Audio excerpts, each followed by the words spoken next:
If there is one automobile company that has been creating waves in the field of marketing, it has to be MG Motor or Morris Garages.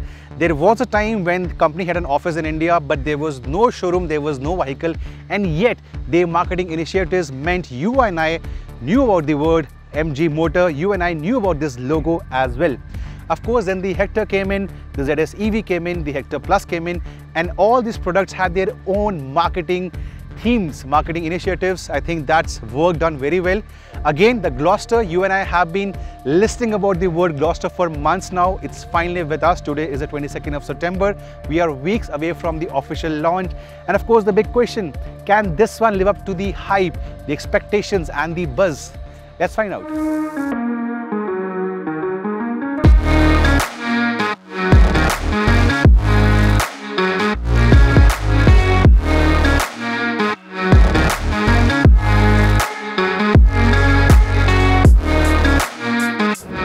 Gloster is a huge SUV, no two ways about it.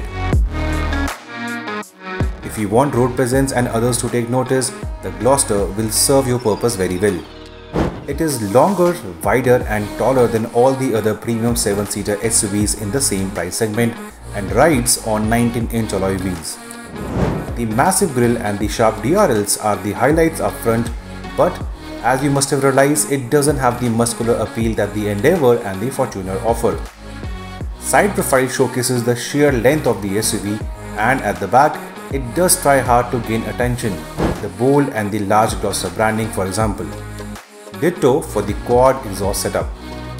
Remember, this model is sold elsewhere around the globe under various brand names.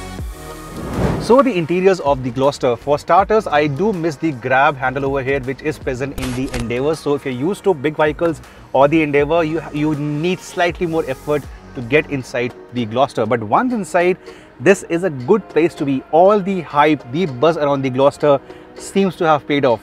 Be it the flat bottom steering with a lot of buttons over here and the paddle shifters, the large screen for your driver info display, even the even larger screen for your infotainment, all the functions, the add-ons, the safety aids, the connected features and these buttons, they do look out of place. You will get lost for a minute or two, but I think in the long run, as an owner or owner's friends and families, these buttons, every single button has a proper function.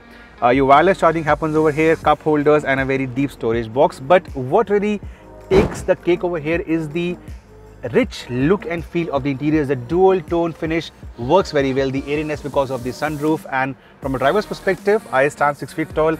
I have good amount of space over here. I feel very comfortable. Visibility is also nice from that point of view.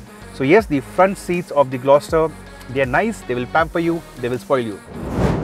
Now MG understands a lot of people who are going to be spending so much for a car, they would want to be chauffeur driven, and in this regard, they have done the right thing by providing these optional second row captain seats for the Indian market. Of course, you can go for a bench as well, but in our test car, these captain rows seats, they make a world of difference. Once again, this seat has been positioned for my height. I stand 6 feet tall and the amount of space over here is simply unparalleled. And look at this, I can recline the seat all the way. Wow! Apart from this, the floor over here is almost completely flat. The windows are large, they are huge. The tan color is not very dark, so you have an airy feel. Of course, you have the huge sunroof as well. And of course, controls for your own AC over here, your place to keep a mobile with a charging outlet right over here. So yes, overall things in the second row are actually better than expected. Small things make a huge difference, and one of these small things is the way the headrest is made. I think you can make out I have these scoops around the edges, which means if I am taking a nap on the move, my head will not be swaying too much. So these small things I think will definitely be keeping customers very happy in the long run. So the third row of the Gloster, now very happy and impressed with the second row. This one are the captain seats, and if I push these seats all the way in front, I have a small playground to play in. Of course, if I take this seat back, I still have good amount of knee room and headroom for a person of my height as compared to other cars like the Endeavour. Plus even the headroom, as you can see, is not bad. If a 6 feet tall person can sit like this, I'm sure the kids will have a good time. You have your AC vents over here. You also have a charging spot over here, which not all cars in the segment provide you. So yeah, the last row is not bad. The windows are also large. You can look at the size of this last window in the for the last row passengers. So this means you will not be feeling claustrophobic. So overall, I'm happy with the first row, the second row and the third row. What about space in the boot? Let's have a look. And finally, the boot space of the Gloster. The tailgate is powered as expected. And even the space over here is not bad. I have this night stroller and a small backpack. I can still have one more night stroller and one more backpack. So yeah, the boot space is decently good even with the third row up. However, one feature is missing in this car. If I'm paying so much for the Gloster, I would appreciate powered last row seats, which are missing in this one. We did a quick noise level check in the Gloster and the result was impressive, both up front and in the middle row. Lock to minimum.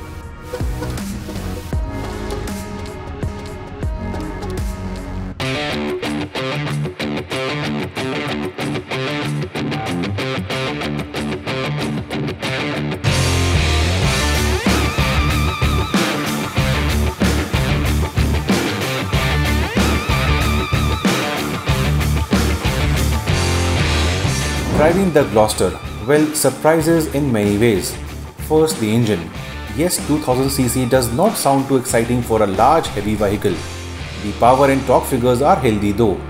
It offers 41 more horses than the Fortuner and about 30 Nm of extra torque than the 2800cc unit of the Toyota offering.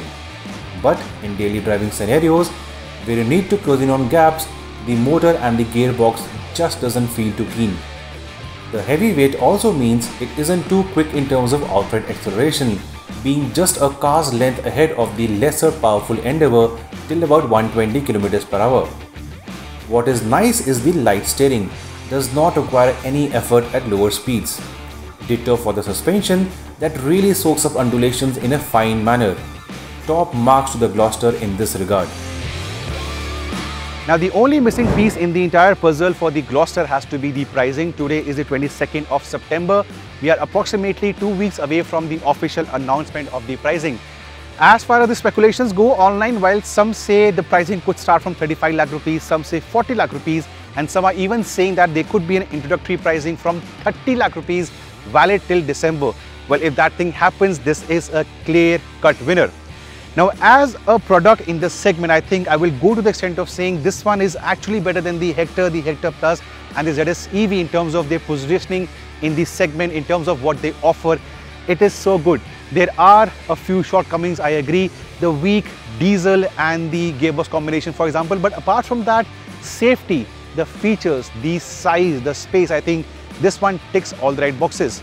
There is one more question in the mind of prospective buyers and of course from me as well.